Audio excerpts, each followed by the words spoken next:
Today was class number 4, clinch on a conservative opponent and taking the back to the rear naked choke from mount. This was the same class that I took my first ever day here at Gracie HQ when I came on a Saturday to try things out back in January. That's the day I got to hang out with the homeboy from Pasadena because of the fires. The first ever time I took a class with Henner, and it was great. So I got to take that class again. And of course, the second time, it was twice as nice because I got to learn and reinforce some details that I didn't have before. The thing I like most about this lesson and the thing I like most about Gracie University in general are the variations and the contingency plans, the backup plan.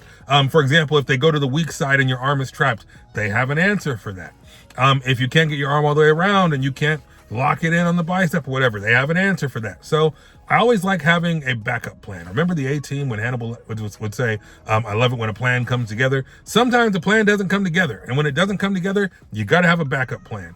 Kind of like Batman, you know, Batman's on plan A, B, C, D, E, F, G. You want to have a plan A, B, C, D, E, F, G. And that's why I like training the different variations to get to the point where we are comfortable and familiar and we have a backup plan for the backup plan, because things aren't always going to go the way you want. It's like when you did Taekwondo or karate back in the day and they're like, attack me like this. It's like, well, what if he attacks you like this? And it's like, oh, no, you got to attack me like this, right? You guys remember that? That's a skit from In Living Color. If you are old like me, 45, 46 years old, you definitely remember In Living Color, and hopefully you remember the Jim Carrey part where he's the karate instructor. And I like knowing that things aren't going to happen exactly the way you think they should or you want them to, and having the backup plan for the backup plan is always encouraging. That's pretty much it. There isn't a whole lot to add to that.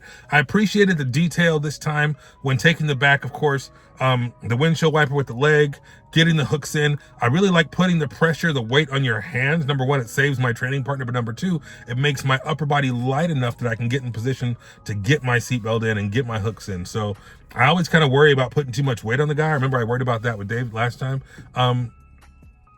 I didn't have to worry about that this time, because putting the weight on the hands as I kind of build the house or build up to chest to back is really nice. I think that's it, guys. I don't have a whole lot to say about this. I'm just happy I came tonight. I'm happy to get a nice workout in, a good sweat in, and to learn something new and to be one step closer to my goal. So this is a short, sweet, and maybe even boring update, but this is what I got. So stay focused, stay positive, stay vigilant. See you next time.